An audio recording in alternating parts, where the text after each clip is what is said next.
Magsasampung buwan nang naantala ang rehabilitation ng daan at drainage sa isang bahagi ng Caloocan City.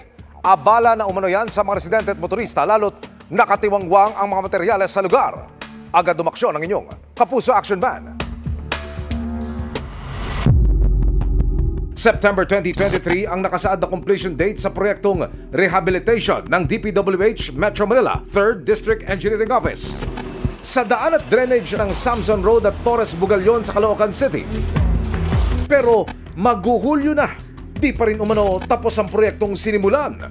Marso ng nakaraang taon at nagkakalaga ng mahigit 14 million pesos.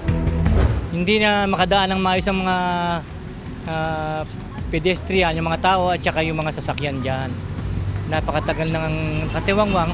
Ang mga materyales ng proyekto na iwan lang na nakatiwangwang sa lugar.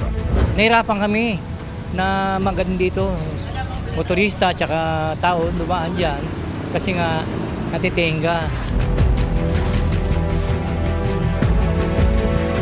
Mga kapuso, pagkatapos po nating idulog sa 3rd District Engineering Office ng Department of Public Works and Highways, walang 24 oras.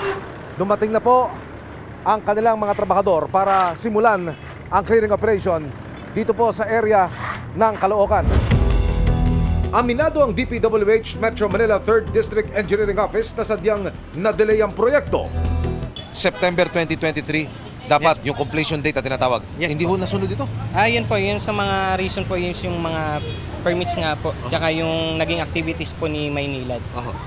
Kaya nagkaroon tayo ng revised completion date para siyempre bigyan ng time si contractor na makakope dun sa mga naging delays. Bakit ito nangyayari yung ganyan? Yung may naiiwan ng mga kalat? May mga process po tayo, may mga inspection po before sila mag-demove.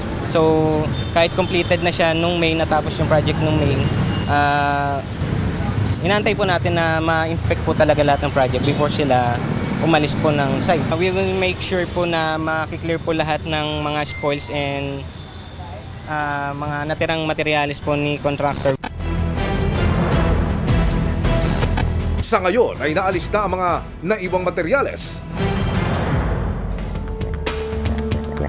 Mission accomplished tayo, mga kapuso. Para sa inyong mga sumbong, ipadala nyo lamang sa Kapuso Action Man Facebook page. Dahil sa naman reklamo, pang-abuso o katuwalian, tiyak may katapat na aksyon sa inyong Kapuso Action Man.